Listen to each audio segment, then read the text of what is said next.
your connecting rod as it's running is going what. But here is the screw right there. It will not rust if you have RevX in it.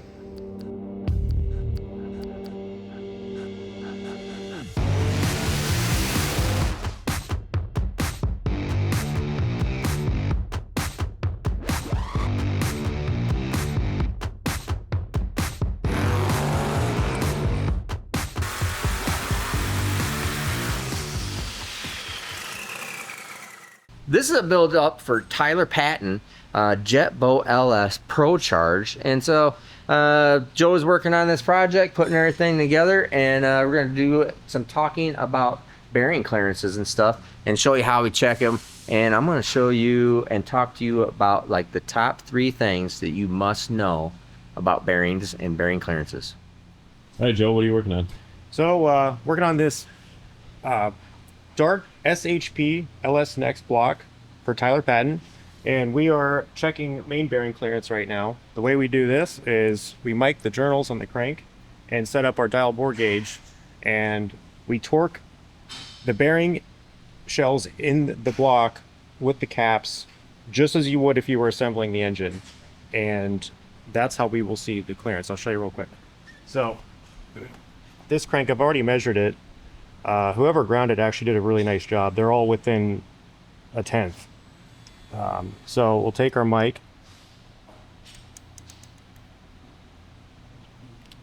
two-inch 558 and about 7/10. This is Joe's light and magnifying glass. So when Joe wants to get down there like that, because Joe can't see, obviously. It's a premier candidate for assembling engines, the guy that can't see.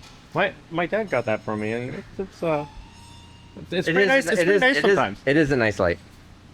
Especially when like you're clearancing the block or something, and you kind of got to see exactly what you're doing. And I like to bolt it to the stand so it goes with the engine everywhere. Someday maybe we'll have a light on each stand. That would be pretty cool. Yeah. All right, go back and show me. Anyway, so this is our dial bore gauge, and our mic is set right at the where the main journal was that we just measured, and we're gonna set the dial bore gauge 0. Okay, so now our dial bore gauge is zeroed at the diameter of our main journal. When we stick it in our bearing here, whatever the gauge is gonna read beyond 0 is our oil clearance, vertical oil clearance. And you gotta swing it back and forth. The lowest point that you see is what the clearance is.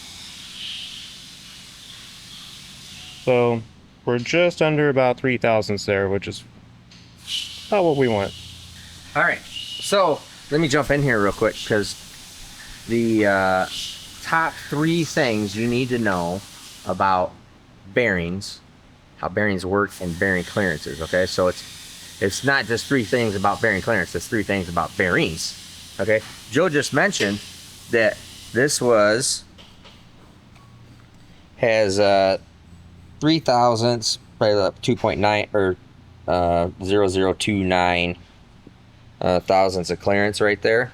Now, here's something that is interesting and people don't really quite understand. That is 4 thousandths clearance at the parting line. All right, let me show you something about bearings. Bearings, when in the housing bore is round and perfect. The bearings are not. If you make, let's pretend, if you put a bearing in there and then you align bored it or align honed it with the bearing in it, and you made the bearing perfectly round, so the housing bore would be perfectly round, and the bearing was perfectly round, you will spin the bearing. Let me go show you why. All right, so let me come over here to the handy dandy board and show you the first part of top 3 things that you need to know.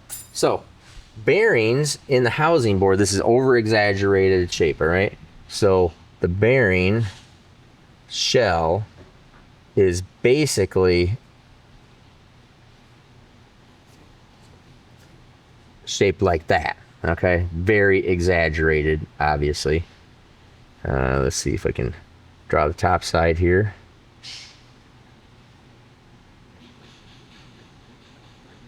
Okay, looks like lips. So anyways, vertical clearance is checked right here. Okay, that's vertical clearance. And then your side clearance would be checked right here. Now, it is important on mains, but it is very important on a connecting rod that you have this extra clearance right here. I asked guys around the shop if they knew why this was. Do you know why it is? Do you know why the parting line's bigger right here? Oh, well, that's because the bearing. Nope. Good guess, but no. So, nobody's known yet. So, what is going on here, and why you have this extra clearance out here? I've heard things from, oh, it's an oil wedge. Good guess, maybe partially true, but not exactly. Then crushing the bearing. That's actually part 2 of what you need to know about a bearing. Let me show you on this connecting rod here real quick. All right, so I left this connecting rod loose to kind of give you an illustration. All right, so the reason why this area right here is wider, has more clearance than vertical, is that when this piston rod under pressure comes down, it actually spreads the bolts apart. I'm sorry, it spreads the bolts together, not apart. And when this connecting rod, especially on the downstroke, and it's pulling the piston down, this rod is trying to pull apart like that, which would make the rod close up. So in running condition, your connecting rod will not and does not stay round. When you add that clearance to it, so your connecting rod as it's running is going what. So when we add that clearance to it, we're actually making the connecting rod out of round, so it goes round when it's running.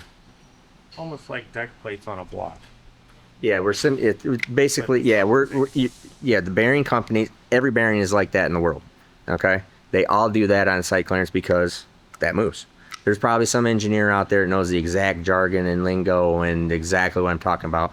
You can leave your 15 paragraph comment below. I do appreciate it. I read those kind of things. But that is it in a nutshell. This thing is going like this, shrinking up. If that was perfectly round, it would shrink up enough that it would touch and spin the bearing. Okay?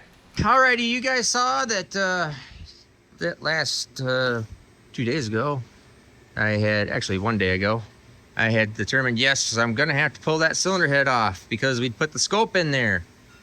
Saw that piece. Well, here you go. And there you be. So let's take a look at the piston, because there's the head. I'll show you that in a second. Piston, pretty much exactly the way we figured it. Little punch mark there. That's really not too big a deal. That wouldn't even pinch the ringland. Then nothing, amazingly little amount of damage. Then you got that one right there, which is where the screw is. And that is no problem. Probably didn't even pinch the ringland. Nothing. We already know there's only one little dinger on number 6 over there. But here is the screw right there. Didn't really even ding around on the valves. Nothing. Little bit of dinging. There's one side. There's where it was at one time a complete bolt. And then this is so minimal, and I already know that these valves aren't leaking, but I'll take it out to look at it. Ain't no big deal. And here it is. And all to boot, watch this. I know it's loose. I probably could have flick this thing off. There you go. But if that comes off while it's running, Sounds like a freaking bag of marbles again. One throttle blade thread. Now I'll just hit this with a little deburr and check these two valves since I have it out here. Make sure that it didn't do any damage. We'll deburr that, and this thing is going right back on. So you can see valve train stuff, see how it all comes off. Pretty cow darn cool, interesting. So there you go. I did have to weasel this around a little. Weasel this around a little bit and move this gasket out just a tick. But everything looks great. Lifters look good. Do do do do do do do do do do. All right, so we're gonna put this thing back together and start up and run.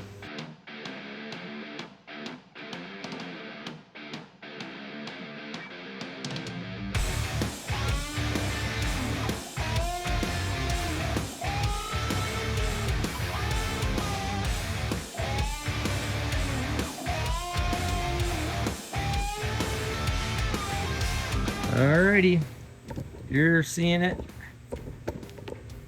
live for the first time. Exhaust valve.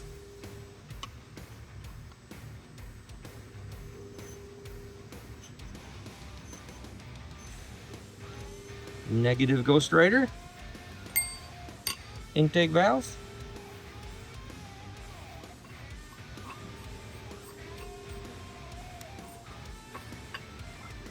No. You want to take this, just wipe those off. Look at the seat. Need some light. I do not see anything there. Nope. No. Nothing. Sweet. Very good. That's why this combustion chamber leaked well. So, let's put this thing back together and put it on, have this thing running here in a little bit, right? Oh yeah. Right.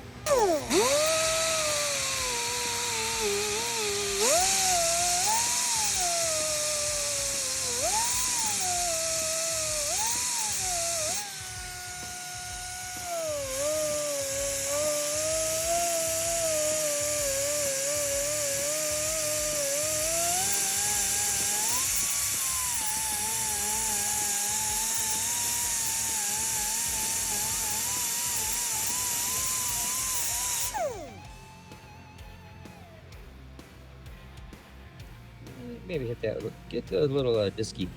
We'll get that one off. Number two thing that you need to know, this is, most everybody doesn't do this any longer, but there's probably still people out there that do this that just don't understand what's going on. So let me take this bearing off here. And it's about bearing crush, all right? Now bearing crush, the manufacturers of the bearing also, if you have this bearing in here, it overhangs. They make these intentionally so they hang up a little bit. All right, let me show you. So here is our connecting rod cap, or rod, whatever you want to say. And here, over exaggerated, and it is only about a thousandth or around a thousandth or so, is exactly how the bearing is in there. It sticks up because it crushes, and that's all part of the engineering of the bearing, that it sticks up, the other part sticks up, and when they press together, it crushes, forces the bearing all into it, and it is all engineered into the bearing that it still stays out of round. Fascinating enough. So what people would wrongly so do not ever do this, okay? What people would sometimes do, they're thinking, oh, look at that, I'm gonna make this really perfect. I'm gonna take this little file, or I'll run this across sandpaper and make it so it's perfectly flat on both sides. See, I did such a great job. I made this better. No, you didn't. You screwed it up. The bearing's not engineered to do that. You took all the crush out of it. Then it really doesn't have anything to hold it in there. The bearing tang, that is a bearing tang, that has no ability to stop this bearing from spinning. It does nothing to stop the bearing from spinning.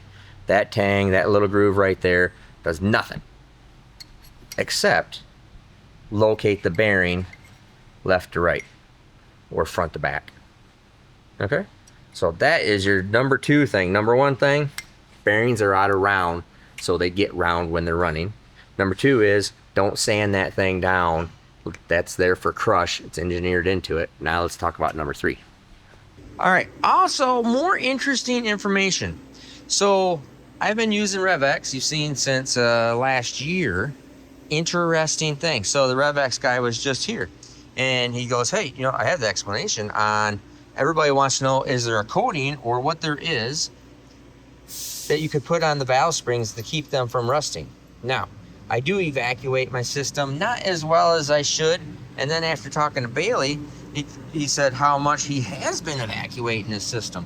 He does not run RevX in his yet. I've not made him do that. Turns out that what happens here, I've not had rusty valve springs in this last year. I also, very occasionally, you would see a rusty push rod. Sometimes you get this light coat of rust on an uncoated push rod, not the black anodized or black oxide ones.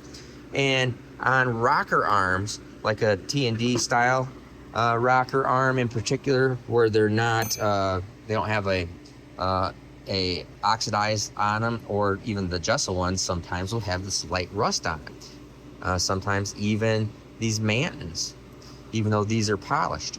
Turns out, here is the tech. The way the RevX works is the formula that's in it is it absorbs into the pores. So it's heat activated, absorbs into the pores, so when everything gets up to temperature, what it does is it absorbs into the pores and makes basically a water barrier. And he says it will not rust if you have RevX in it. So that is Dan's official claim, and I have seen this because I have other engines where there's like sometimes there's this light coat of rust on stuff, and I do not have any of that ever. So impregnates into the pores. Now, he said it does not go, if anything is coated, it will not absorb into it. It'll ride on the outside. Anything that is still metal, bronze bushings, like the bronze bushings in my rockers, no bearingless bronze in the lifters. The bronze is more porous than steels, and it will still, the bronze will absorb even more than what steels will. So, very interesting little thing there, that the RevX actually is keeping things from rusting because it impregnates into the pores, but not on anything coated. So like a coated titanium valve, a coated piston, a hard anodized piston, anything that's coated, it will not, because that coating is what fills the pores. So interesting. Thought you might like to know that. All right. So the number 3 thing about bearings that you need to know, and I'm going to do we're going to do a whole separate video with oil clearances and oil, because Bill, the oil nerd from Driven Oil, it wants to come here and shoot a whole video with me explaining what oil clearance has to do with oil film strength, how it works, oil wedge, all the chemistry. He's a nerd. He knows crap like that. So I'm gonna let him and talk about that, because I'll actually learn some stuff from that. But the one thing that this number 3 thing that I wanted to show you is bearing types. Okay, so there is, in general, there's 2 bearing types. So we're just gonna stick with a Cleveite style bearing, just because the numbers are a little easier to always remember and know, and it's just the universal thing. There's King bearings, there's ACL bearings, there's a lot of other bearings, and that's all fine. But just for understanding some of the numbers and stuff and what they mean, is everybody knows about the race bearing being the H bearing, high performance bearing, okay? Now, your typical high performance bearing, I'm not going to get into how many layers and tri-layer and bi-layer and multi-layer and blah, blah, blah, all this other stuff. I'm just going to explain it more simply to you and then get to the main point, which is the more interesting one. So you have an H bearing. H bearings will normally look like this. This is a non-coated bearing. This color, all this stuff, this is normal. This is the way they look, brand new. They are just very basically, they are a harder bearing, hard bearing, okay? They're hard bearing and they don't have the Babbitt coating on them. Babbitt is this really soft material, okay? So a P bearing, which is a stock style replacement bearing, would come out and it would look like this, shiny, versus that, okay? And it has a little layer of soft Babbitt on it and it absorbs dirt, grit, it absorbs little imperfections, it does stuff like that. And they get shiny when they get rubbed, okay? When a H bearing gets rubbed, it'll get shiny also. If it gets rubbed too hard, there's no Babbitt soft material to cushion it, and it just gets hurt bad, okay? It's coated bearing. Yeah. Now this is a coated H bearing that actually has like some form of moly or Teflon coating that's on it. Those are stuff that you can add, obviously. But we just want to talk about these hardness of bearings. So you have a stock P bearing, which is, P bearing is in reference to cleveite bearings, okay? So you have a stock bearing, which has a thin, soft layer on it, and then a hard underbase. Then you have an H bearing, the high performance bearing, which is a hard, all over the place, no soft Babbitt on it at all. Now, the main interesting one, and where I think you'll find this kind of interesting, I have talked about this before in previous videos, but I'll talk about it again. It's no problem. This is a V bearing. This is the bearings that are in my SMX. Okay. Now this looks like a P bearing, but it's I guess you'd be almost like a P bearing plus, because what this bearing is, you replace these bearings so often in these motors that we actually buy them in a sleeve. This is all just a upper bearing. All upper bearings, just a whole sleeve of them. I have a shelf full of these bearing sleeves, okay? This is the Hemi bearing. This is in every top fuel car, pro modified car, top alcohol car, most top sportsman cars, anything that has a Hemi crank pin journal. The V bearing is very soft, much softer than the P bearing. So the V, as in victory, is much softer than a P bearing, as in Paul, okay? And way, way, way, way softer than a H bearing. And the whole reason that is that we want to have this bearing.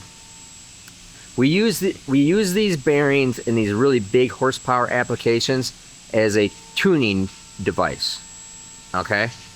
And what I mean by that is that if the more horsepower you make, so you got your connecting rod here. I don't have one. Let me grab a rod. I'll show you. All right, so here is one of my SMX rods, okay? With it, this has a set of V bearings already in it. This is actually used, okay? So what happens is cylinder pressure is pushing down on the crankshaft, right? Pushing down like here.